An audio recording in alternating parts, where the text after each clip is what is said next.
विद्यार्थी मित्रों, कक्षा 12 भौतिक शास्त्र यानी फिजिक्स का जो पेपर हुआ है उसके ऑब्जेक्टिव की हम बात करेंगे आज। आप अपने ऑब्जेक्टिव मिला लीजिए और कमेंट बॉक्स में मुझे लिखकर भेजिए कि आपके कितने ऑब्जेक्टिव सही हुए हैं।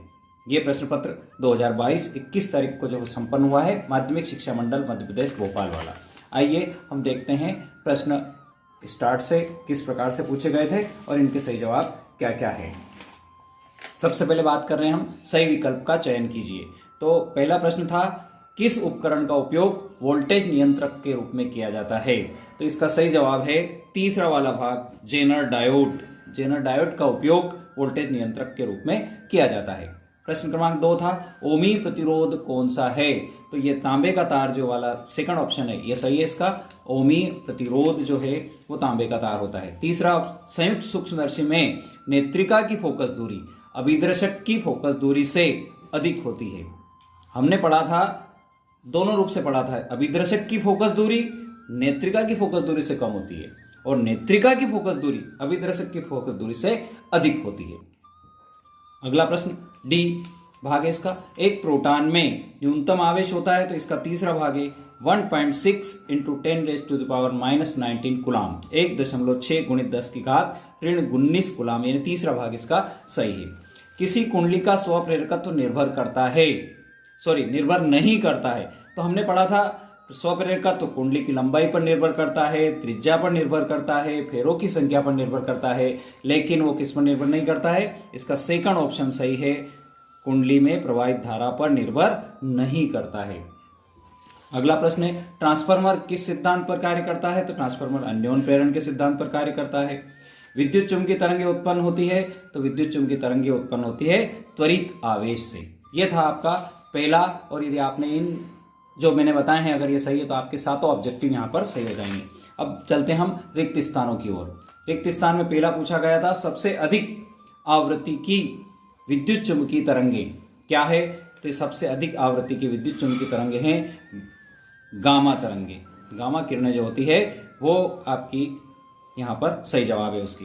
धारावाहिक परिनलिका, धारावाहिक परिनलिका दंड चुंबक की भांति कार्य करती है।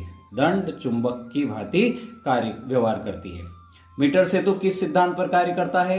तो मीटर सेतु जो है आपका व्हीट स्टोन सेतु के सिद्धांत पर कार्य करता है। व्हीट स्टोन सेतु, और इसका ऐसा ही प्रश्न अंदर भी पूछा गया है, मीटर सेतु का नामांकित चित्र बनाकर बताइए किस सिद्धांत पर कार्य करता है। सावधानियां लिखिए, बहुत आसान सा प्रश्न हो गया। यहाँ पर चित्र बनाना था, सिद्धांत हमने लिख दिया व्हीट स्टोन सेतु, और 2 सावधानियां हम आपको पहले अन्य वीडियो में बता चुके हैं।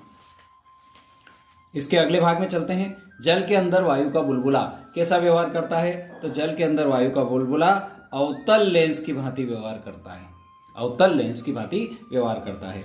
नैंड गेट का बूलियन व्यंजक, तो हमने सारे गेट के बूलियन व्यंजक पढ़े थे। तो नैंड गेट का हो जाएगा y = a.b। अगर ये लिखते हैं तो एंड गेट और यहाँ पर बार लगा देते हैं तो ये हो जाएगा आपका नैंड गेट का बूलियन व्यंजक। आकाश का नीला दिखाई देना, तो आकाश का नीला दिखाई देना प्रकाश का प्रकीर्णन है। प्रकाश का प्रकीर्णन के कारण ये नीला दिखाई देता है। अगला प्रश्न है, विद्युत परिपथ में वोल्ट मीटर को सदैव किस क्रम में जोड़ते हैं। तो ये वोल्ट मीटर और एमीटर को जोड़ने का हम अन्य वीडियो में बता चुके हैं। तो यहाँ पर आएगा समानांतर क्रम में जोड़ा जाता है। वोल्ट मीटर को विद्युत परिपथ में समानांतर क्रम में जोड़ा जाता है। अब बात करते हैं हम सही जोड़ियों की। ये आपकी सही जोड़ियां। संयुक्त सूक्ष्मदर्शी की आवर्धन क्षमता, तो संयुक्त सूक्ष्मदर्शी यानी पहले का जो भाग है वो आपका डी सही है। इसका सही जवाब हो जाएगा डी वाला। ये ब्रूस्टर का नियम, ये आपका हो जाएगा प्रकाश का ध्रुवण। ये आपका सेकंड हो जाएगा प्रकाश का ध्रुवण। तीसरे की तरफ देखें आप, अवरक्त किरणें। अवरक्त किरणें जो है ये आएगा हर्शेल। इसका सही जवाब है Herschel. Electron volt, electron volt है ये आपका ऊर्जा का मात्रक। इलेक्ट्रॉन वोल्ट जो है आपका चौथा भाग जो है वो यहाँ पर आखिरी वाले से मैच खाएगा। डायनामो, डायनामो पांचवा जो है ये विद्युत चुम्बकीय प्रेरण के सिद्धांत पर कार्य करता है। डायनामो विद्युत चुम्बकीय प्रेरण के सिद्धांत पर कार्य करता है। अमीटर धारा मापने का यंत्र है। अमीटर जो है वो धारा नापने का यंत्र है। अमीटर वोल्ट मीटर में हमने अंतर पढ़ा था, वहां पर इसका सही जवाब हम वहां से निकल जाएगा। विद्युत सामर्थ्य ये हो जाएगा आपका V.I। इस प्रकार से अगर सातों आपने मैच किए हैं, सही जोड़ी बनाई है, तो आपके 7 में से 7 पूरे मार्क्स यहाँ पर मिल जाएंगे। अब हम बात करते हैं, एक वाक्य में उत्तर दीजिए। लेंस की फोकस दूरी लेंस की क्षमता पर किस प्रकार निर्भर करती है? तो हमने लेंस की क्षमता को समझा था, लेंस की क्षमता को समझा था, और वो होती है P = 1/f, यदि आपने फोकस दूरी को मीटर में नापा है तो। अर्थात हम यहाँ लिख सकते हैं कि लेंस की क्षमता फोकस दूरी की व्युत्क्रम होती है, यानी फोकस दूरी बढ़ाने पर क्षमता कम होगी, फोकस दूरी कम करने पर क्षमता बढ़ेगी। आपने किसी भी तरह से एक वाक्य अगर लिख दिया तो यहाँ 1 मार्क्स पूरा मिल जाएगा। किस गेट को व्युत्क्रम गेट कहते हैं? तो आपका जो नॉट गेट है उसको हम क्या कहते हैं? नॉट गेट क्या कहलाता है? व्युत्क्रम गेट कहलाता है, इन्वर्शन गेट। लेंज का नियम किस सिद्धांत पर आधारित है? तो लेंज का नियम आपके ऊर्जा संरक्षण के नियम पर आधारित है। लेंज का नियम ऊर्जा संरक्षण के नियम पर आधारित है। देहली आवृत्ति क्या है? ये परिभाषा भी हमने पढ़ी थी। देहली आवृत्ति वह न्यूनतम आवृत्ति जो इलेक्ट्रॉन उत्सर्जन के लिए आवश्यक होती है, ये परिभाषा आपने लिख दी होगी। ये हो जाएगा आपका 1 मार्क्स यहाँ पर। खगोलीय दूरदर्शी की आवर्धन क्षमता कैसे बढ़ाई जा सकती है?